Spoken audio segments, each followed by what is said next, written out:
Bueno, bienvenidos. Gracias por venir aquí. Es la presentación de mi taller. Digo mi taller porque lo organizo yo y lo voy a dar yo. Es que soy yo, pues yo soy Carmen Vela, es la profesora. Y lo primero de todo que os voy a decir es que, para que me conozcáis, los que queráis, pues si quieres echar un ojo, si quieres echar un ojo.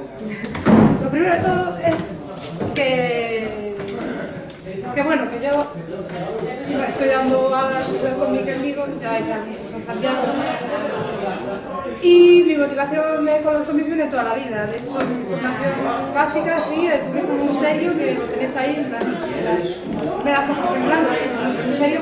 Lo más destacable relacionado con esto es que estuve en la escuela de cómic Oso en Barcelona. Allí estuve haciendo muchas cosas relacionadas con el cómic, la gráfica. Y posteriormente pues acabé la carrera de Historia del Arte, que me gustó mucho, y ahora pues estoy acabando para prepararme para ser profesora de educación artística. Y me encanta, me encanta. Y bueno, ¿qué es lo que vengo a presentar hoy? Un taller de narrativa gráfica que, bueno, tenéis dejado por las mesas el currículum. Que en el currículum es verdad, por un lado os puse el currículum, pero luego en así a color, en unas hojas a color os he dejado esto. Yo le llamo el currículum friki, ¿no? Que es experiencias, hay muchas más, pero bueno, lo digo así rápido, experiencias súper importantes, de verdad, que para un artista, súper cruciales, cosas súper importantes. Pues no sé, tengo aquí una cosa que me gusta mucho, de Viento Seguro, que me enamoré de uno de los caballeros del Zodiaco en 1990. Son unas cosas relevantes para un artista, ¿no? En fin, cuando me robaron, hace tiempo que me robaron un recopilatorio todo de esbozos que me costó años hacer, porque son muchas academias que hice, y me lo robaron. No valía nada para que me vaya a robar, para mí sí. En fin, o sea, las anécdotas, como la pitera, haciendo el dibujo de la clase de fin de curso de octavo, todo el mundo firmó. Bueno, éxitos, fracasos, sí. Bueno, y pues vengo a presentar un taller de narrativa donde me gustaría que le echaras un vistazo a los programas que os dejé. Bueno, no ahora si me queréis, pero que te queréis para casa, porque si os interesa, realmente si os interesa, aquí pues se habla un poquito de cuáles son los objetivos del taller, cuáles son los contenidos, la estructura del año. Cada uno va a depender mucho del proyecto, porque lo he dividido en 3 bloques. En el primer bloque va a ser general, esto que donde mi función es más importante quizás luego ya depende del ritmo que lleve cada uno. Donde yo lo que voy a hacer es hacer unas unidades didácticas, os voy a dar materiales, evidentemente, cada tema trabajaremos una práctica, trabajaremos con materiales que yo estoy preparando, bueno, yo ya lo tengo preparado. Y vamos a hablar primero un poco de historia, teoría y recursos. Dentro del primer bloque, el primer tema grande es historia del arte secuencial, y tengo aquí, vamos a ver 3 estilos, 3 escuelas, y por orden cronológico de cómo fueron potenciándose, aunque todas, a ver, por ejemplo, voy a hablar del cómic americano, que es el primer cómic, el primer cómic moderno, de éxito, es el cómic clásico, y su relación con lo que es el show americano, lo que es el arte de Hollywood, de Broadway, todo lo que es la pantomima y los superhéroes también, que es lo que aporta. Tipo de narración, tipo de páginas, bueno, si se hará una práctica sobre ello. Luego veremos cómo se trabaja en Europa, qué piden las editoriales en Europa, qué piden en Estados Unidos, la diferencia entre busca un álbum. También voy a relacionarlo con la historia del arte, porque los dibujantes de cómic de Europa tienen una escuela clásica que viene de la época de Tiziano, no, de los griegos, si me acuerdo. Y seguimos, yo hice bachillerato artístico y desde el primer día se me hizo ese tipo de academias, de modelos griegos, y vamos a trabajar sobre eso, es la escuela europea es muy contemporánea, muy abstracta o muy hiperrealista y muy clásica. Y luego, evidentemente, el choque total, la ruptura y la escuela que vale por las otras dos prácticamente, porque es un lenguaje completamente distinto, que es el manga japonés, todo el ritmo narrativo que de repente cambia el volumen de viñetas para contar una misma escena, blanco y negro son más expresivos que tanto color en el anime europeo. Vamos a trabajar con ello y a hacer trabajos para aplicar lo que aprendamos de cada estilo, de cada cultura.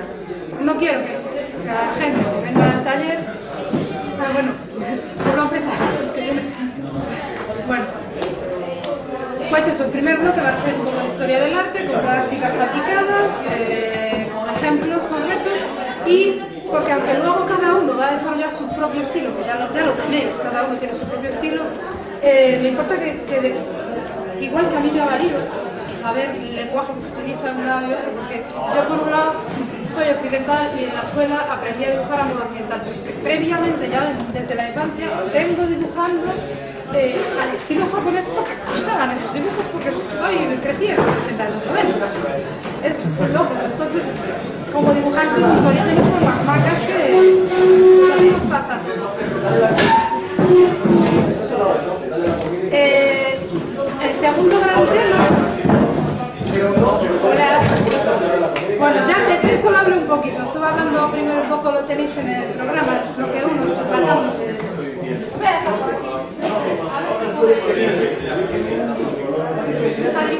o Iván, o que sea, podéis darme por ahí esto, mi currículum y tal, es un poquito... Sí, os he pasado por ahí mis credenciales, que tenéis ahí mi currículum serio y luego mi currículum que lo llamo friki, son las páginas a color. Esto, para que me conozcáis un poco. Sí. Bueno, es mucho más divertido, mucho más importante. Bueno. Y nada, luego el siguiente gran tema que voy a tocar en el bloque 1 de teoría y de proceso creativo, aquí ya es más proceso creativo, ya no tanto comparar historia del arte y qué estilos y cuáles son los recursos a nivel pues, de historia, a nivel de lo que se hace en América, en Europa y en Japón.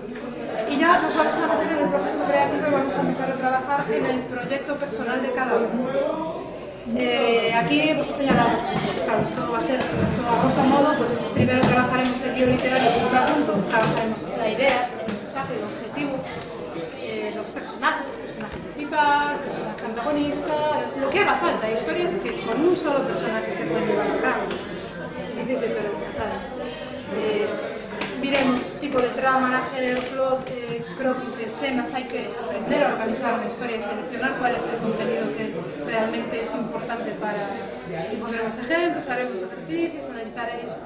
Quiero que se haga una práctica, no es todo dibujar, quiero que se haga una práctica donde cada uno coja una película, la desmenuce, una película que considere que está, que no le falta ni una escena, ahí quiero ver el juego de cada uno. Y luego, antes de trabajar en nuestra propia historia, hacer un guión de escenas, un croquis ordenado, calculado, primero trabajar con una historia ya elaborada que consideramos que está bien para ver si somos capaces de identificar dónde están los puntos de acción. Y luego pues, trabajaremos la guía de imágenes, porque a todas esas ideas que primero tenemos que proyectar sobre texto, luego hay que hacer diseño de personajes, vestuario, escenarios, objetos, lo que cada historia requiere. No es lo mismo las ciudades del mundo con Señor los Anillos, de las ciudades no sé, Mafalda. Y luego ya empezamos con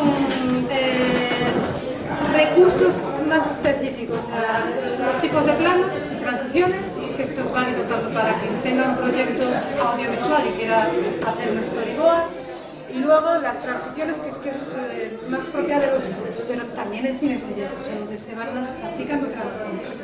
Pero hay que aprenderlo igual, hay que aprenderlo de la misma manera. Cualquier cosa que se haga en storyboard se trabaja el tiempo, se trabaja como en un cómic. O sea que ya se sabe que luego va a ser audiovisual, va a haber movimiento real. Un storyboard no hace falta ni un cómic simple. Y luego, para quien tenga pensado un proyecto que tenga claro que es para cómic, pues veremos viñetas, texto, sonido y efectos especiales y luego tramas. Y cualquier cosa que pueda surgir necesaria para los proyectos que cada uno vaya, en lo del proceso creativo, vaya identificando que igual por aquí necesitaría esto. Cada historia a veces requiere un recurso nuevo.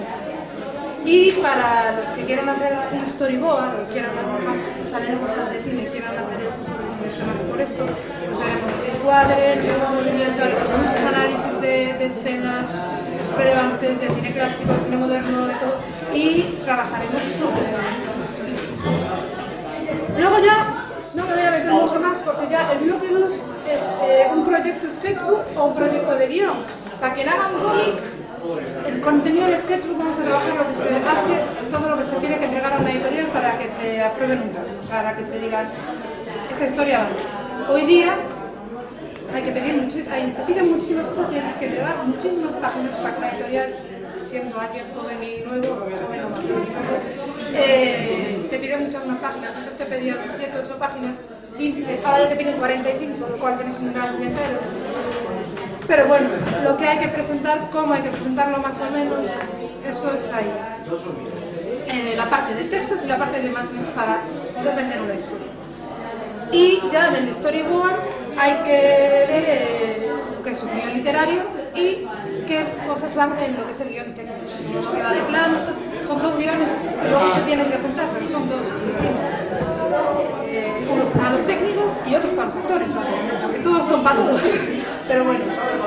Y en este segundo bloque, mientras nosotros trabajamos eso, que cada uno trabaja en su proyecto, cada uno le puede llevar un tiempo u otro, dependiendo del objetivo del mensaje de cada historia.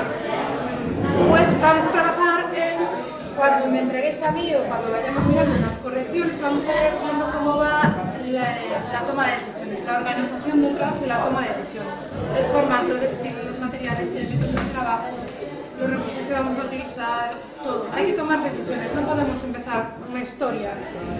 Voy a empezar a hacer páginas y luego resulta que después de 8 páginas me gusta este estilo concreto y quiero que toda la historia lleve esto.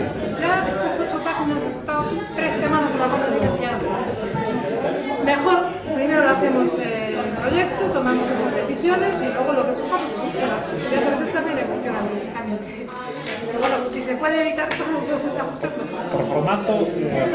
Formato, todo. El formato implica todo. Bueno, a ver, yo puedo hablar de formato, por ejemplo, puedo trabajar los originales en A3, puedo trabajarlos este tamaño, que no es ni A3 ni A4, puedo trabajarlo yo, dependerá de las armas que tenga. Yo cuando trabajé en A3 es porque tenía disponibilidad mesas de luz de A3. O no eran A3, pero tenía habilidad. Simplemente preguntaba a qué te referías con formato. El formato que cada uno quiere, y el estilo igual. No, ¿a qué te referías con formato? Tamaño. Tamaño, todo. Formatos son muchas cosas. Muchas cosas. Tú puedes escoger, decir, quiero una historia y, por ejemplo, esto, Precisión. pero prefiero pensar, a lo mejor, como esto a lo mejor me lleva 8 años hacerlo, o 3 años hacerlo, prefiero sacar 3 tomitos pequeñitos Vale. Eso también es el por formato. etapas, para separar este primer capítulo, soltar. Yo quiero hacer un manual de cómic, pero primero voy a meterme en esta. Pues con las historias igual, cada uno que pueda el método de trabajo. Vamos a ver cómo nos vamos a organizar. Porque, a ver, yo no he publicado un cómic en mi vida, conozco muchos editores, he presentado muchas propuestas y me han cogido propuestas. El problema es que yo siempre me he ido a estudiar a la universidad o he estado trabajando de camarera y al final hay que comer y nunca me he tenido 8 horas al día para dedicarme a un cómic. Y bueno, no, y la autora que hay en mí pues se quedó un poco atrás hace unos años, ahora soy más profesora, me veo más así. Y sí, me da un poco de vergüenza contar mis propias historias. Y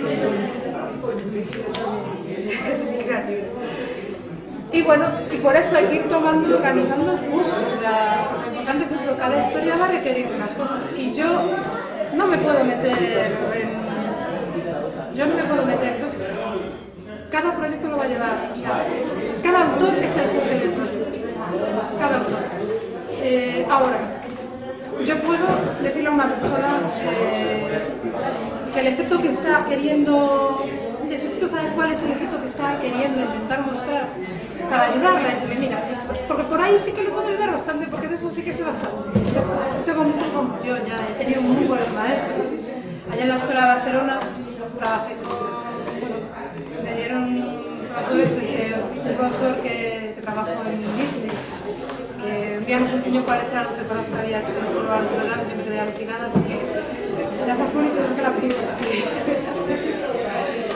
Trabajé con Mike Platera, unas notas altísimas. Siempre decía que en la asignatura de proyectos de cómic la más disciplinada de clase tal era yo, que decía siempre que la chica era fácil. Y es verdad, no era la mejor dibujante de clase, pero fui la que saqué mejores notas con él, en proyectos de cómic, en organizar, en lo que es medir, y eso que trabajaba, no tenía tanto tiempo como otros. Y luego el proyecto 3 es, en el proyecto Sketchbook vais a presentar un croquis y algunas primeras esbozos de páginas de planos, storyboard, y yo os diré lo que falla, lo que no falla, lo que tal. No me voy a meter en cada página que hagáis, porque la idea es que una vez acabe el curso y tengáis los recursos, todo lo que luego podéis depender de mí es de que queréis usar mi mesa de luz, porque también os digo que si realmente os interesa sacar adelante una historia de estas y en vuestra forma de trabajo necesitáis la mesa de luz, que a lo mejor no lo necesitáis, no para todas las cómics que hago en esta mesa de luz, son para los que me ocurro mucho dibujo, no en todos los cómics tengo que dibujar, la verdad, a veces es casi a mano alzada. Entonces, bueno, una vez se ve que el proyecto está bien, que el croquis está bien ordenado y tal, lo que surja luego, pero en principio, revisándolo todo, yo no voy a probar un sketchbook en el que a la historia le falte la última parte. Pero no falte la última parte. Tú me presentas un croquis, una historia, y llega pues tipo El Señor de los Anillos, y te quedas en Isengard, cuando los Ents atacan Isengard. ¿Y qué pasa al final? Hasta que no resuelvas el final, no te pongas, de verdad, no te pongas con la trama, no te pongas a hacer trabajo con las páginas, esto, porque esto es lo fácil, es lo que cuando estás creando la historia es algo que quieres llegar. Entonces, una vez esté acabado el sketch y aprobado, ahí sí que nos vamos a... En todas las partes son emocionales, bueno, cada una tiene su cosa de relax y su cosa de exigente. Pero ya una vez ahí sí que nos ponemos con el desarrollo del proyecto final, que ahí cada uno ya volará libre en el momento que quiera. Pero vamos, esto sería desarrollo de las páginas, en el caso del cómic, hasta cierto tope. Si alguno tiene un contacto directo con una editorial y ha presentado el proyecto, es que y tal, y la editorial ha dicho, tienes que hacer 20 páginas, 15 páginas, pues si puedo, y si quiere la persona, pues trabajaremos en esas 15 páginas hasta que queden esas 15 bien. Si piden 45 y la persona quiere estar los meses que haga falta, que yo le esté encima ayudando o supervisando, ya no digo que toda la semana, pues si quiere tal, pues se llegará a un acuerdo y se puede venir.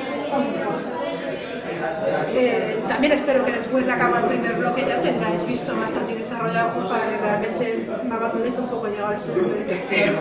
Pero bueno. ¿Qué duración tiene cada bloque? Va a depender de la historia. Yo en la parte de las unidades didácticas, el primer día quien venga, le voy a dar ya un poco, cada unidad didáctica tiene unas horas. Ahora, puede ser que me encuentre con gente que tenga, que por ejemplo, haya bloques que no le interesan directamente o que quiera centrarse en ellos. Entonces, como es algo individual, porque va a depender mucho de la idea. Lo primero de historia es común para todos y cada bloque va a ser 4 horas, más o menos. Pero luego, a partir del proceso creativo, en el guión literario empezáis ya a trabajar con vuestras propias ideas y pueden empezar a cambiar las cosas. Uno hace un guión muy grande y otro se centra más en los dibujos y mucha más información, como los cómics. Como los cómics, hay cómics con mucho más texto y cómics con mucha más imagen. Cada uno trabaja con esto. Y lo mismo el storyboard, o sea, es trabajo tutelado y la presentación. Os voy a ayudar con la presentación si os hace falta, si no, te digo, cada uno a vuestro ritmo. Y bueno, ya ves esto, así. Vale. Yo quería hablar un poco de proyección, de cosas que vamos a hacer en el taller, por dónde van a ir los tiros. Bueno, os traje aquí algunos ejemplos. Os voy a enseñar aquí. Esta imagen que a lo mejor no os dice nada, esta imagen es del 2005. Esta fue la prueba que yo hice cuando me fui yo llegué a Barcelona y a la semana empecé. Ahora os paso luego la carpeta, no sé qué, echar un ojo y cercioraros de que sé, aunque no es lo importante. Pues llegué a Barcelona y nos hacían una prueba para ver si teníamos el nivel. Ya nos habían pedido un montón de dibujos por correo y todo, pero querían ver cómo podíamos trabajar en cosa de una hora o así. Y nos daban el tema que era un día de libertad. Y yo solamente llevaba una semana fuera de Galicia y nunca jamás he vivido en el monte ni nada, pero me vino una morriña que no lo dudé. Galicia. Y bueno, en una horita así, cogí, lo hice al lápiz, luego a tinta y dije yo tinta, yo manga, que se vea que me gusta el manga. Y bueno, luego trabajamos un poquito, por ejemplo, cosas así, que esto, algo parecido a esto sí que lo quiero trabajar cuando hablemos de diseño de personajes. Trabajaremos comic book, cuando hablemos de comic book, haremos algo parecido a esto. Esto es un ejercicio súper básico, que es casi como caligrafía, nos dan un Spiderman, trabajamos el llevado de frente hasta la espalda, el perfil, todo esto con la mesa de luz. Y luego hacemos nuestros propios personajes, entre comillas. Mi propia versión de Electra. No voy a pararme a pensar, a crear un personaje mío, porque todavía estoy empezando. Es el comienzo del curso y tal. Y yo mezclé un ejercicio que me gustaría, quien quiera hacerlo así, yo lo voy a proponer porque para mí me parece un ejercicio muy bueno, que fue mezclar así, bueno, es que había que hacerlo comic book, pero a mí me gusta el manga y yo ya dije al profesor, yo quiero hacer de la espada de libertad de japonés.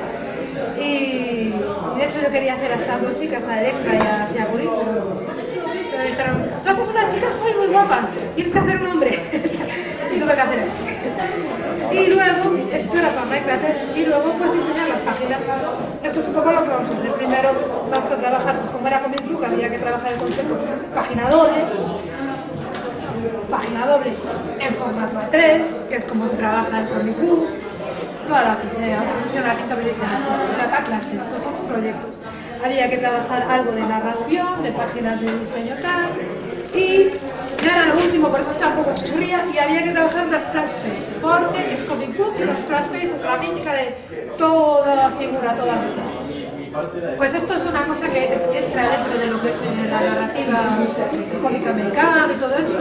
Aparte, por un lado, con el diseño de personajes por otro, en dos unidades, ya viene en el programa que daré a la gente que ve la primera día hasta allá. Y bueno, más o menos así. Yo os voy a presentar estas cosas que son lo que va a alcanzar el curso. Cosas como las que veis aquí que son mías. Son trabajos de míos que yo hice mucho para la clase y tal.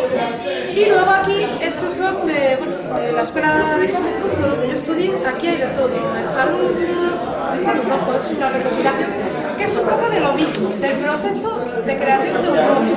Son imágenes sueltas, no es un cómic, es un proceso para que se vea cómo se trabaja. Es de maestros de cómic, no es de, bueno, son autores también. Y ya que estáis aquí, ahora me voy a centrar en vosotros y veréis este taller, que es lo que estoy buscando, alumnos. ¿Qué clase de alumnos quiero? Quiero alumnos que sean autores.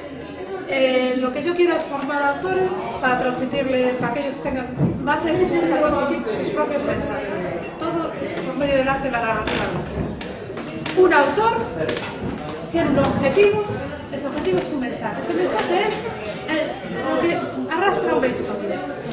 Y a partir de aquí pues he desarrollado un pequeño discursito, un pequeño bueno, ¿qué tal lo hago? Que quiero hablar de 10 mitos en la narrativa gráfica, el arte en secuencia. El primer mito de todos es así como muy popular, que es los cómics son cosa de jóvenes, chorradas.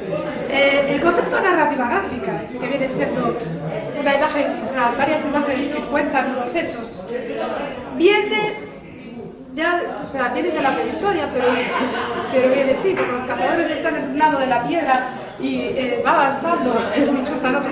Pero hay ejemplos que son, que de hecho trabaja aquí el amigo, la eminencia mayor que hay a nivel de teoría del cómic, que es Scott McCloud, y Will Eisner, lo que pasa es que Will Eisner se queda muy anticuado, Scott McCloud es más actual. A todos los que vengáis al curso lo recomiendo porque está muy bien, Scott McCloud, el arte invisible, está muy bien este cómic. Y como él mismo ya dice en este libro, que os vais a echar un ojo también si queréis,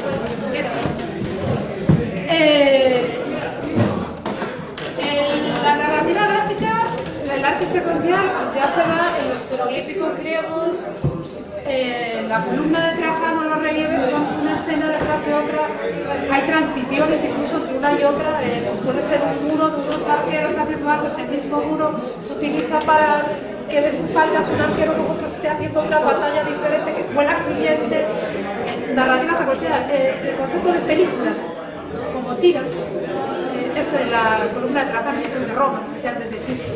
Y ya ni me voy a parar más porque la miniatura medieval se desarrolló desde libros ilustrados hasta prácticamente le salen palabras, como si estuvieran casi bocadillos, aunque no es el concepto de bocadillo.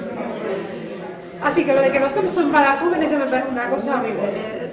Estoy aquí, escribí unas pequeñas notas y puse que bueno, es una limitación absurda pensar que los cómics son para jóvenes, es algo que ocurre solo en Occidente, en determinados países, de ver que los cómics son algo que es para ver entretenimiento y que cuando eres adulto lo único que importa son las historias realistas y, bueno, historias realistas para el realismo que hay en los cómics, pero bueno, que los dibujitos son para niños, que para entender algo y recurrir a las imágenes hay que tener falta de inteligencia o no sé, de madurez.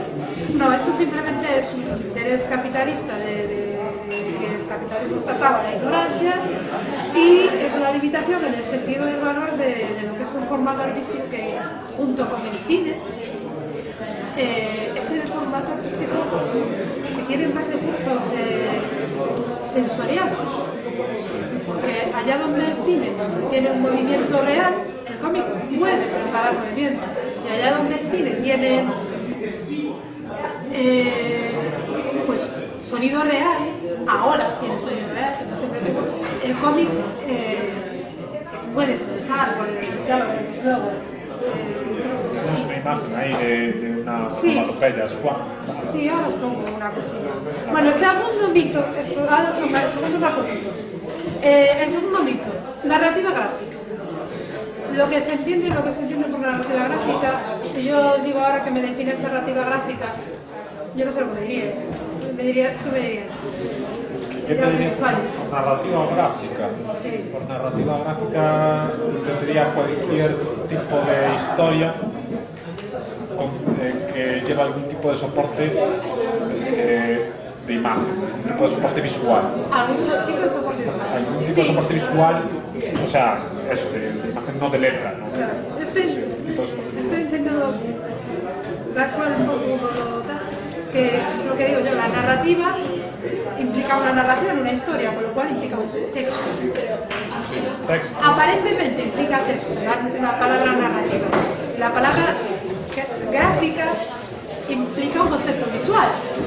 Se puede narrar sin necesidad de texto. Se puede narrar sin necesidad de texto. Ya lo sé, es lo que iba a decir. Pero bueno, en general, aunque tengamos, antes de ponernos a hacer las escenas, tenemos que saber qué es lo que hay que recurrir al texto, aunque solo sea en el proceso creativo. El ser humano se comunica a través de palabras. Porque no hay desarrollo sus pensamientos. Ahí está, es que un día de libertad. Para defenderlo tendríamos en palabras, para explicar por qué para mí. Si no eres gallego o no tal, esto igual lo entiendes también.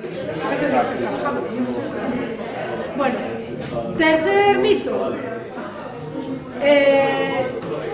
¿Es una obra gráfica un conjunto de imagen y textos? Pues lo que estábamos hablando precisamente, no necesariamente. Ya hablaba de la columna de Trajano, es una narrativa gráfica y no tiene textos. O por ejemplo el manga de Go, ¿lo conocéis? Que va de un dinosaurio que tiene un dibujo maravilloso, que cada hojita, cada vegetal, cada espinita es tremendo, un dibujo súper elaborado, pues no tiene una sola palabra, no tiene diálogos, tiene onomatopeyas, eso sí, pero porque es sonido, pero no tiene, y sin embargo son varios tomos que van de cómo un dinosaurio sobrevive por la selva, bueno, se encuentra con un lobo, los dinosaurios no hablan, que se puede ver. Es muy está muy bien, es que ahí está, ves, la naturaleza de la historia te conlleva de plan, no tiene sentido, pero ni que piensen siquiera, porque piensan, pero no lo vemos en texto. Está muy bien ese, y son varios cómics, son varios tomos estos de 50 páginas y es entretenido, o sea, lees uno y lees otro y como si fuera One Piece. Cuarto mito. ¿Hay que saber dibujar para ser autor de novela gráfica? No. Claro que no, no hay que saber dibujar. No toda experiencia de expresión visual requiere siquiera de una figuración. Yo aquí os puse un ejemplo de un cómic que hace un mogollón de años. Está aquí. Está aquí. Bueno, a ver. Donde no tengo solo dibujo. Y eso es un dibujante. Debería decir, voy a hacer un cómic, evidentemente voy a aprovechar que soy dibujante. No. Bueno, creo que con leer la primera frase ya se la entiende. Aquí empieza con, soy ciega. Y traslado un poco de una persona que al llegar a los 18 años, no me acuerdo, bueno, ya no me acuerdo, que se crió con unas monjitas y tal, sin saber que era ciega, cuando la metieron en el colegio, en un colegio público, empezó a notar que el resto de los niños corrían más rápido que ella, se empezó a dar cuenta de que le faltaba algo. Bueno, aquí estas son luces, impresiones, sentimientos, pero si yo quiero trasladar la realidad de este personaje, no puedo recurrir a imágenes porque ella no tiene imágenes. A ver, una cosa es dibujar en tercera persona y otra también dibujar o trasladar una historia en primera persona. Eso es algo a tener en cuenta. Ahí está, depende. Puedes dibujar a una ciega o puedes dibujar lo que ve una ciega que no ve nada. ¿Y cuando hacemos alguno, hemos leído alguna viñeta, algún cómic donde lo que estamos viendo es, bueno, si queremos hacer una escena de una pareja que se van a la cama y empiezan a discutir a oscuras, pues vemos los bocadillos, pero no tenemos por qué ver a la pareja. De hecho, es una forma de censura muy se puede jugar con que se vean solo partes. Ni Por ejemplo, partes, una mano porque se ilumina, eso puede dar un juego bastante interesante, que se vea solo una mano porque aparece una rendija de luz y ilumina solo la mano. Oye, si queréis ponernos aquí más cerca, a ver si, bueno, no sé si os deja.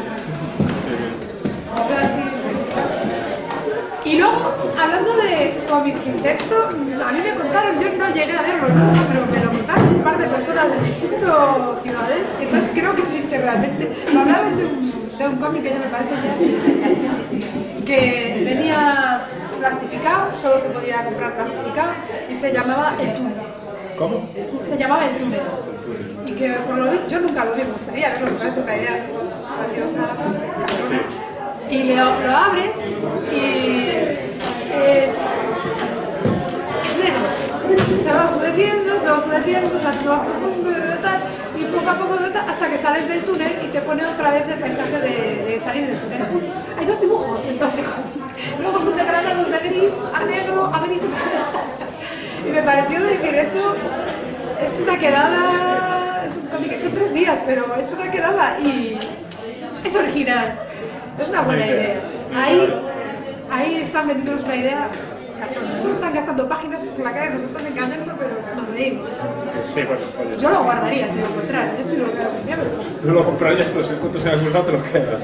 Sí. Merece la pena. Pues sí. Bueno, pues iba a enseñar respecto a lo que se decía de que los textos pueden por sí solos ser expresivos. Ya... Además, os traje aquí una especie de, para que le echéis un ojo si queréis, os traje estos dos señoritos que hablan de la importancia de los textos, como simplemente el orden en que los coloquemos ya nos dice quién habla primero, quién habla después. Por ejemplo, si es un bocadillo, que puede ser una transición en plan, hace 10 años, ahí tenemos una transición y es de palabra, no es una imagen, no es un paisaje que nos esté, no es un fondo, no es un texto que nos de una escena a otra, y de 10 años a lo mejor a otra. Y luego pues aquí no se aprecia, lo paso luego pues mayúsculas, letras, un carácter que silba, aquí tipo letra de terror. ¿Conocéis el cómic de Sandman? Que Sandman habla como temblando, que tiene tal. Así imaginamos como su... La voz que le tendrían que poner si le hicieran un doblaje, pues tendría que ser así, tampoco es la voz, pero se dobla. Y luego que cada forma del propio bocadillo donde escojamos también pensamiento, grito. Ahí está, susurro, grito, pensamiento, un poco más, ¿sabes? Puedes hacerlo así más después, pero bueno. Las onomatopeyas, los sonidos que acompañan. Y esto es el único ejemplo, pero todos sabemos lo que son las líneas cinéticas. No quería ir realmente en el ejemplo de líneas cinéticas, simplemente movimiento. Esto puede implicar sonido también. línea cinética a extraer, a velocidad, el coche está muy bien. Pasamos también si quieres echar un ojillo, está el programa, ya me sus sillas. Y luego, quinto mito, ya queda menos, estos son los filosóficos, empiezan los importantes.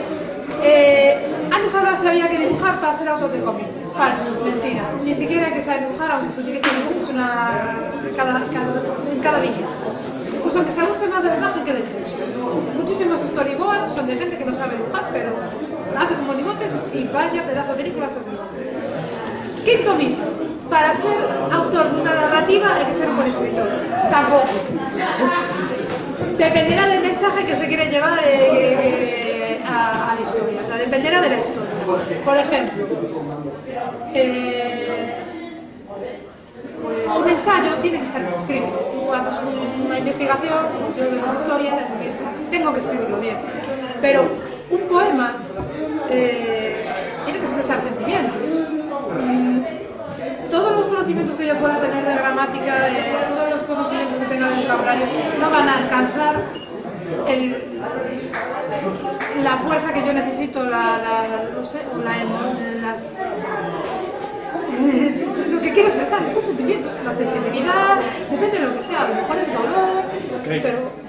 Respecto a esto, yo hago, cuando escribo poesía y tal, entonces puedo coger un poco tranquilo de trabajo, puedo hablar un poco del tema. Sí, con respecto a lo de la poesía y tal, lo cierto es que hay muchas variables para hacer poesía.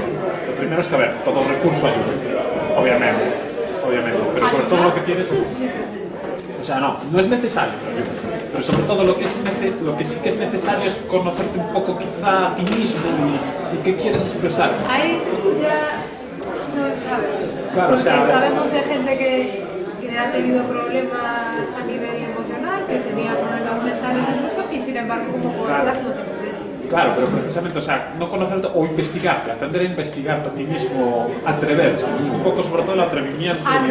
Sí. El atrevimiento y el... Y ser sincero. Ser Voy a sincero. eso, que me vas a adelantar, el chico, ya. Sexto mito. Es necesario tener mucha imaginación para hacer una obra de arte, una historia. Absolutamente falso.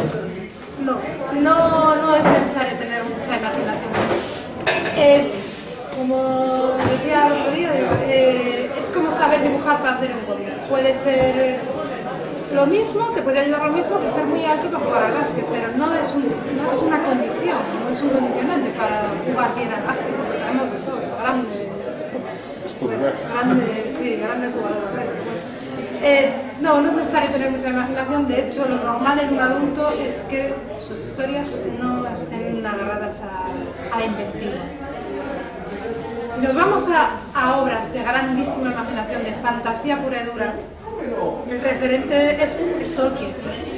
Y detrás de Tolkien, de imaginación hay muy poco. Lo que hay es una coherencia y un estudio de las razas, el estudio de todo, de las religiones, de las razas. O sea, él tiene un conocimiento exhaustivo de realmente ese mundo de fantasía que está creando, es creador de cierta manera, pero ¿de dónde saca todo? De la historia. Porque saca todo de su conocimiento de la historia. Hasta lenguajes que se ha inventado, lo saca de lenguajes reales. El élfico lo sacó de, creo que de la... Entonces da igual que se haga una historia real basada en algo de denuncia, algo que yo quiera contar, que la historia sea, pues, no sé, a mí en el colegio chico, en el colegio hace muchos años, me hizo una especie de tira cómica que era solo para mí, para decirme que me gustaba. Y siempre lo recordaré porque yo no había hecho ni un cómic en aquella época. Pero es una manera de cada uno se expresa como quiere. Pero ahí está, que el mensaje sea algo lo que tú crees. La honestidad sobre el conocimiento del mensaje es crucial. O sea, si vas a contar a hacer una historia de denuncia, tienes que estar relacionado, o sea, que sea algo que compartes. No podemos ser hipócritas y como toda la vida la iglesia te paga para que hagas esto, pues escritores me refiero, pues voy a tal, pero mi fe va por otro lado. No, hay que ser coherente. Eso es técnica. Hay que ser coherente con uno mismo, pero eso sirve para el cómic y para la vida. Sí, otro mito, ya quedan pocos. Estos, los últimos, ya digo, son más filosóficos, pero son reales. El séptimo mito que he puesto es que para hacer una obra de arte, para poder moverme en el arte, sacar una obra, una historia adelante, necesito recursos económicos, materiales, etc. Para nada. Para nada. Es totalmente falso. Si tú no tienes ni siquiera una mísera cámara de vídeo, siempre puedes recurrir al storyboard para hacer cine. Y es falso, porque lo más importante para la consideración de una obra de arte siempre es la idea. Siempre. El contenido, el mensaje es lo que funciona. El mismo mensaje, por ejemplo, en la Biblia, durante 10 siglos, el mismo mensaje se trasladó de muchísimas maneras diferentes y fue efectivo. ¿Cuántas películas hay de Spider-Man? Todos los superhéroes hacen un poco lo mismo. Es un mensaje efectivo. Son valores básicos. Y luego, ahora sí que me voy a meter ya en el cómic. Lo más trabajoso de un proyecto de narrativa gráfica es la ejecución de las páginas finales a limpio. O sea, lo que más trabajo lleva los cómics es hacer el propio cómic. Falso completamente, o sea, una mentira muy gorda. Porque, a ver, os quiero enseñar aquí para que lo veáis. Que una vez llegas a... O sea, después de hacer guión, diseño de personajes, ya de haber hecho toda la psicología de los personajes, esto ya es cuando ya te puedes relajar a decir, ya está todo hecho, ya está todo pensado, solo hay que dibujar. Entonces sí, pero es que cada proceso, o sea, ya yéndome a que ya está todo el guión hecho y todo pensado y tal, os quiero que enseñar un poco, que lo voy a pasar ahora para que veáis. Estas 45 páginas que me costaron en su momento. Lo que luego es el llevar a cabo y ponerse a dibujar. Esto de aquí, que son garabatos, que sí, bueno, parece que lo hice rápido y sí, no me llevo mucho, pero esto es lo que cuesta, llegar a esto de aquí. Una vez tienes esto, ya te puedes relajar y ponerte a hacer esto. No pasa nada. Y os pongo al final para que veáis un poco cómo... Hay muchas maneras de plantearse cómo trabajar. No me acuerdo. Hay muchas maneras, muchos formatos, mucho tal. Yo para cada cómic he utilizado un método diferente. Nunca... Pues aquí quería centrarme mucho en un dibujo que sea bonito. Por eso cada dibujo lo hago por separado primero y luego lo junto. Pero a veces prefiero trabajar la historia, pues por ejemplo aquí, en este otro cómic, el dibujo es mío también, todo es mío. Es súper cutre, las páginas son más, no sé, son muy expresivas, pero trabajo la página directamente, son originales, serán 4, es que me da igual, aquí es más importante. Como en todos los cómics, aunque el dibujo también sea esmerado, el texto es, con diferencia, el peso total de prácticamente. Las imágenes ayudan, pero aquí lo importante son los textos. Cualquiera que quiera hacer este tipo de dibujo no tiene que saber dibujar. Yo lo aprovecho, voy más rápido, con lo que se me descubre que también soy dibujante, pero no sería necesario para un cómic de este estilo, no es necesario saberlo. Eso es una única página, así súper tonta, donde he hecho un ejercicio de ahí que viene uno, se acerca a la tierra, se ve tal, cataplum, es una tontería. Bueno, ritmo narrativo. Pues eso, que lo más importante no... Os voy a pasar, si queréis, os voy a pasar aquí esto. Lo más importante no es lo complicado, lo importante es el proceso de creación y la toma de decisiones. ¿Dónde voy a poner esta escena? ¿Dónde tal? Tenemos que cuidar mucho. Por ejemplo, si jugamos con el flashback, que es un recurso que a mí me encanta, el adelantar, el pensar, el recordar. Hay que tener mucho cuidado en qué momento, porque ya que podemos recurrir a poner lo que queramos en el tiempo que queramos, porque en la vida real hay que tener mucho cuidado para que haga el efecto que queramos lo que va. Y dos últimas cosas, ya quiero acabar, ya llevo cuánto tiempo llevo hablando ya. Los dos últimos mitos son así como muy platónicos. El mito noveno que he puesto es: el objetivo del arte es el reconocimiento, la fama, la riqueza. Otra vez, más falso imposible, o sea, mentira. No es cierto que el objetivo de toda obra de arte sea que sea famosa, llegar al público, pues ni siquiera entretener a la gente, gustara, no. Y he puesto un par de ejemplos súper famosísimos de artistas que pues no tuvieron éxito estas obras precisamente. Van Gogh era un enfermo mental, ya lo sabemos todos que era medio esquizofrénico y él mismo se mató. No vendió una obra en vida, no tuvo éxito ninguno, jamás vendió de su obra, no vendió un solo cuadro. Fue un fracasado como artista. Sin embargo, a posteriori, menos mal que fue una persona que tenía esos problemas y que se centraba en detalles y se pasaba ahí como loco mirando un jarrón de girasoles, porque la poesía que hay en los cuadros de Van Gogh no la hay en ningún otro impresionista, sinceramente. Cada uno con su cuento, pero Van Gogh es peculiar. Y además es el único impresionista que nunca vendió un cuadro, no ganó un solo duro. Y otro ejemplo que he puesto, que es de alguien que sí que tuvo éxito en vida, fue pintor de la corte, fue presidente académico de San Fernando, que es Goya. Goya, al margen del éxito que tuviera él como pintor, una vez se quedó sordo al final de su vida, estando en su casa para sí mismo, en las propias paredes, que es donde están las pinturas negras, para sí mismo, en su propia intimidad, hizo los caprichos y las pinturas negras que lo convierte en un genio. Ya era un genio, pero ahí se supera, ahí nos muestra, aparte no son grandes cuadros como el retrato de la familia real, por ejemplo, incluso el Cristo que hizo para ser académico el año pasado. Los caprichos son pintados, son aguafuertes, son dibujos de este tamaño, Yo he visto muchos en Madrid, aquí en España tenemos la suerte que podemos ver originales de los dibujos. Y son cosas pequeñitas, más pequeñito que esto, y son lo mejor de Goya. Es lo más revolucionario que tiene. Y no ganó un duro con eso, así que evidentemente el arte no conlleva que sea necesariamente ni riqueza, ni éxito, ni fama, ni que tenga esa pretensión. Hay cosas que los artistas hacen lo que tienen que hacer. Yo, personalmente, que escribo poesía y tal, escribo poesía porque me apetece, necesito plasmar algo que tengo dentro, ¿sabes?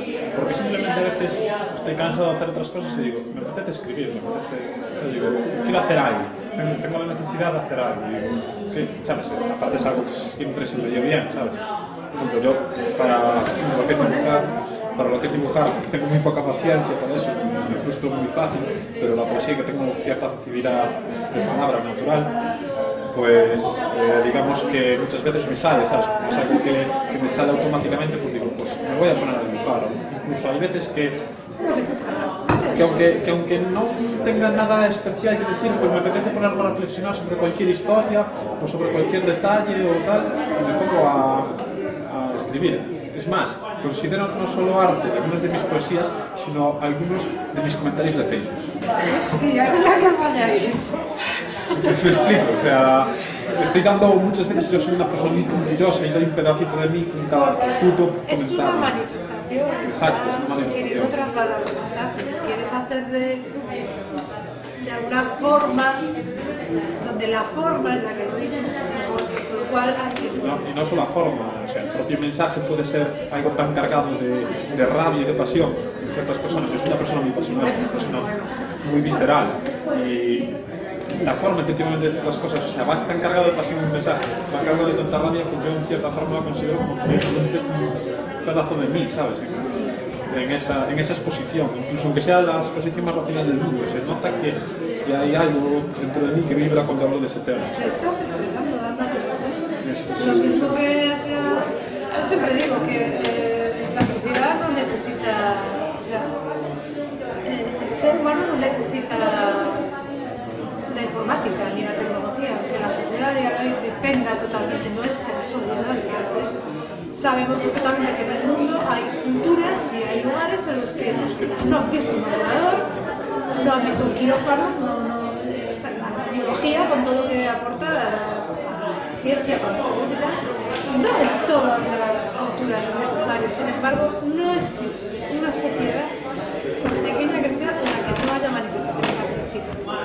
El arte es algo que es inherente a la humanidad. El arte es dicen que lo que nos hace humanos es el que somos sociales. Y yo es que aún más el arte, si tú encierras a una persona y le dejas apartado de la sociedad, no va a aprender un lenguaje, no va a aprender un idioma, pero por narices va a hacer alguna manifestación de su vida, de su historia. Decías antes que hablabas mucho de Platón y tal. Bueno, Platón, quienes hayan estudiado un poco de filosofía, dividía el alma en tres potencias, que eran racional, irascible y invisible, que eran las irracionales. Bueno, pues el arte es la expresión, ya sea de la parte racional o de la parte racional, es la expresión del alma. Y desde que el momento que los seres humanos, desde el momento que tienen no me alma... adelantes, ya me estás otra vez. ¿Otra vez? Ya me estás otra vez. Me queda el último punto. Vale. El último mito es: el arte es para compartir a todo el que lo aprecie. Vale, no es que sea para tener éxito, es para quien quiera verlo, para quien lo vaya a disfrutar. Otra mentira que también es falso. No es cierto, ni todo arte es para perdurar, no todo el arte que es una obra maestra, ser algo que conozca la humanidad y que deba guardarse en el tiempo, no es cierto. Por ejemplo, es que depende de lo que cada uno considere arte. Pues si tenéis hijos, o si vais a tener hijos, o si tal, seguramente en algún momento os harán su primer dibujo o tal, te quiero mami o te quiero papi o lo que sea, y no es una obra de arte para la humanidad, pero es un trabajo artístico que está utilizando un formato artístico que tiene un periodo de vida concreto, porque luego cuando luego ya tienes 20.000 dibujos ya pierde valor. A veces sí, a veces no, hay gente que tiene una caja así de... Pero bueno, ese mismo el momento en que tú recibes esa obra es un mensaje solo para ti, tan secreto, no lo puede ver papá, eso para ti. Pues es para ti, ya está, es una cosa. Cada quien hace con su arte lo que quiere. No todo el arte es para ser expuesto. Puse aquí que el arte siempre, la manifestación artística, si no hay un espectador, es verdad que es como si no existiera. Entonces no podemos hablar de arte, porque el arte es un hecho histórico. Es una manifestación de un hecho histórico. Ahí hubo una persona detrás. Si nadie llega a saberlo, lo cierto es que si tú haces una historia y la quemas y nadie llega a leerla, nunca existió. Posiblemente me adelante otra vez, pero el arte al fin y al cabo no deja de ser un método de comunicación. Por eso. Emisor, mensaje. Sí. Bueno, acabo ya con esto, quiero acabar. En esa relación, en esa manifestación total, siempre debe haber un emisor, un receptor, pero todo el mundo ha tenido alguna relación, por ejemplo, dos enamorados, dos amigos de pequeños o de millones, dos cómplices, que hacen algo en intimidad. O sea, esto es para ti, solo para ti. Y que muera contigo, o sea, se acabó. Y a lo mejor es algo efímero, no efímero. Cuando alguien te canta una canción, eso me dijo. Nadie ha escuchado a Mozart, ¿qué tal se le daba a tocar el piano? Nadie lo escuchó. Sabe Dios, eso es para los privilegiados que podían acudir a sus conciertos. Pues el arte es así. Una cosa es sus partituras, su arte a nivel como autor, y otra el arte que podría tener como intérprete. Que jamás nosotros vamos a poder decir si Mozart era buen intérprete, porque a lo mejor era lamentable. Pero bueno. Y esos son los mitos, y lo que yo quiero es llegar a quien pueda. A ver, digo que alguien se anima con un taller de cómic después de una hora que llevo hablando o dos. El mito número 2 de la narrativa gráfica, que no te diga muy bien. Bueno, que siempre hay una narrativa gráfica que no es solo eso. Sí. Habla así como de mito, y sí, el segundo y el tercero son un poco lo mismo. Habla de que no solo, por eso pues el ejemplo de cómic que puede ser solo texto. O sea, aunque solo haya texto, no haya figuración, no haya decorados, narrativa gráfica es gráfica en el momento en que el texto también se expresa por la forma del texto. Por ejemplo, si cuando hacemos una, o sea, si en un momento dado yo esa chica en esa primera página que estoy trasladando, que es ciega, quisiera hacerla gritar, haría una letra muy grande, blanca también, porque estaría oscuro. El texto, si le damos forma, si lo convertimos en también la parte gráfica y visual importante, sin necesidad de dibujos, puede expresar. Me refiero a eso, la narrativa gráfica es muy amplia, es muy amplia, no se limita solo a dibujos y textos. Y bueno, gracias por venir, porque vaya chapa que os he dado. No, a ti por ofrecerme. Y bueno, si conocéis a alguien por aquí por Vigo, o que se acerque de vez en cuando a Vigo y tal, lo último que me olvidé de deciros es cómo es la forma del taller, a nivel físico, cómo se van a dar esos talleres. Aquí en el Catro nos han dicho que si la gente que vive en la zona os interesa y queréis venir, pues aquí podemos dar las clases. Yo no tengo problema porque trabajaremos con mucho en este formato A3 o en A4. Gracias por venir. Eso es mío.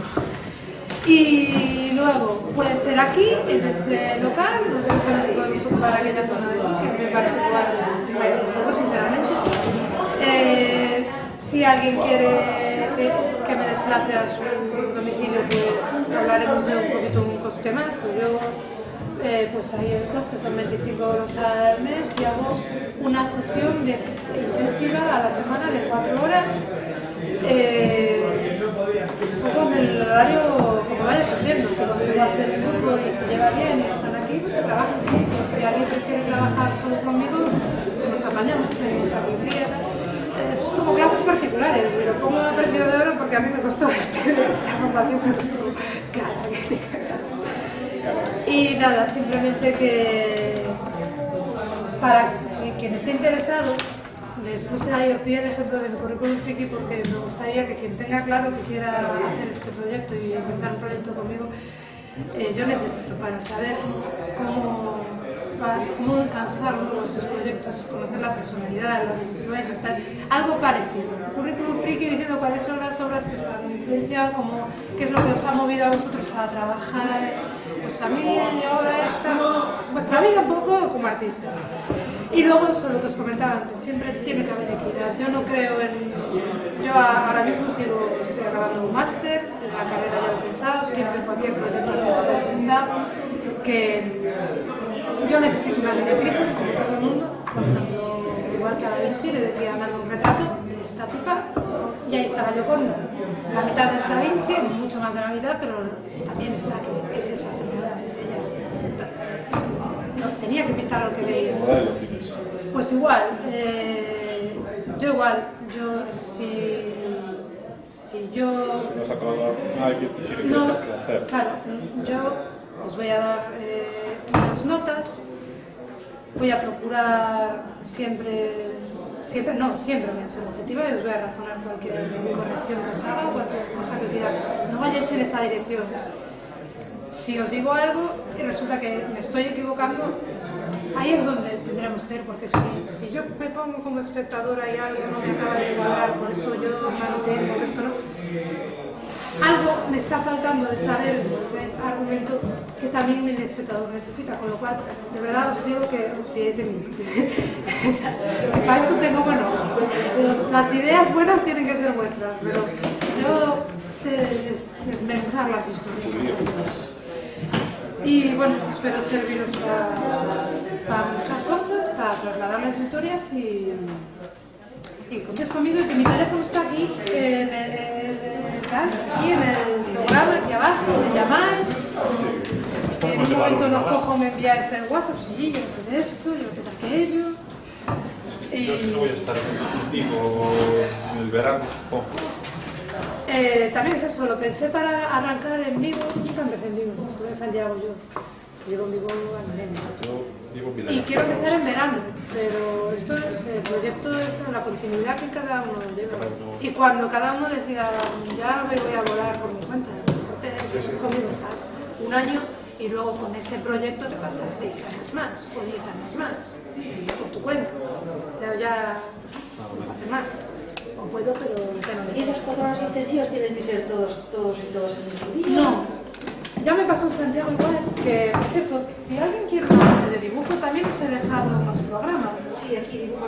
Sí, eso es un programa antiguo de Santiago, está caducado y he tachado la página en la que había una colaboración con un ilustrador, Rodrigo Color. Tengo una imagen mía a color, si os interesa mirar un poco mi nivel, pero es que no pasa de ahí, mi color es muy básico. Yo trabajo en blanco y negro generalmente. Yo trabajo con el lenguaje narrativo, no soy pintora. Normalmente en blanco y negro. Sí, es que yo trabajo sobre la parte fundamental de la narración, no de los recursos narrativos. Quiero llegar a desarrollar más el color, pero todavía estoy con eso. El dibujo, Por ahora me a mí llega. me gusta bastante. Pues, Está bien. para lo que sea, ya más conmigo, si tenéis alguna pregunta, aquí alguna cosa más. Ah, te iba a decir lo de las horas, que en Santiago había una chica que me pidió dividir en dos horas un día. Tenías en mi casa ya. Santiago es muy pequeñito, yo tenía mucho espacio en mi casa, tenía el estudio montado. Y venía 2 horas un día y 2 horas otro día. Siempre se quedaba un poco más, pero bueno, yo no le cobraba más. Me gusta que las cosas acaben, que en las sesiones ya las pienso en intensiva porque no he pensado, no es como las clases que doy en secundaria, que son proyectos para más jóvenes que están con otras cosas en la cabeza. Esto es para proyectos personales de autores que tienen esa necesidad de contar cosas. ¿Tienes algún momento en las redes sociales? Evento, No, me refiero a las redes sociales en plan para dar a ver el... Voy a empezar a presentarlo en algunos centros, pero todavía no. Es que acabo el máster esta semana. Entonces no No he empezado a ver aún. No, que va.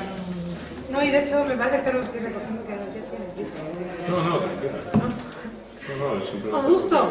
Sí, la verdad es que sí. Soy muy pesado. Muy ilustrativo, nunca mejor dicho. Es muy entusiasta y provocas así ganas de ponerse a... Es que yo digo, si conocéis a alguna persona, sí, yo para mí es trabajo, evidentemente yo lo que quiero es poder empezar a dar clase, poder empezar... Empecé en Santiago también con una persona que me... Hay que buscarse... cuando empecé en Santiago empecé con una persona que me llamó. No se presentó, luego me volvió a llamar. Me estuvo toreando y al final empezó. Y trajo otra chica porque le gustaba.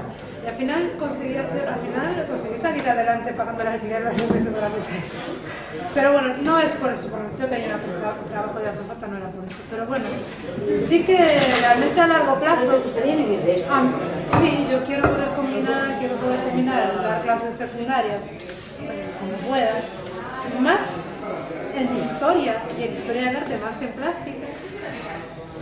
A mí me gustaría llegar a tener, en pocos años me gustaría llegar a tener un aula para poder hacer esto en condiciones, bien, porque estoy formada, me gusta y me parece importante. Y aparte, mira, con esto de la ley Mordaza y con todas estas patochadas, que ya no se puede uno expresar en la calle, ¿por qué no lo hacemos por no hacerlo por lo... Esto queda para toda la vida. Es lo que te comentaba antes. La prensa dura 2 días, sintiéndolo mucho. Sí, sabemos. Sí. Hubo una manifestación con hologramas ya, o sea que... ¿Qué dices? Sí. Manifestación con hologramas. Sí. Entonces me parece que también el arte siempre ha sido la manera en la que el pueblo se ha expresado. Por eso hay tantos artistas que no saben dibujar y han recurrido a las imágenes. Castelao, con la técnica que tenía, es un poco como Goya, cuando Castelao hace los caprichos y tal, ¿qué líneas hace? Rápidas. Lo que le importa es que esta semana voy a poner esta imagen, porque es lo que está pasando en la calle. Y Castelao tenía una técnica más realista, incluso igual a la Picasso, no sé si me metaliza. Yo creo que el momento Castelao todavía no ha llegado, sinceramente. Lo digo como historiadora del arte, que creo que todavía le queda al mundo descubrir, los gallegos lo tenemos tan encerrados. Yo siempre digo que cuando Castelao hizo Sempre en Galicia, lo tituló Sempre en Galicia, se sentenció, macho, te vas a quedar siempre en Galicia. Siempre en Galicia. Cuando es un autor... Una premonición, quizás. Para la humanidad, o sea. Me parece tan grande como Picasso. O sea que sí, también quiero hacer. Sigue grabando. Bueno,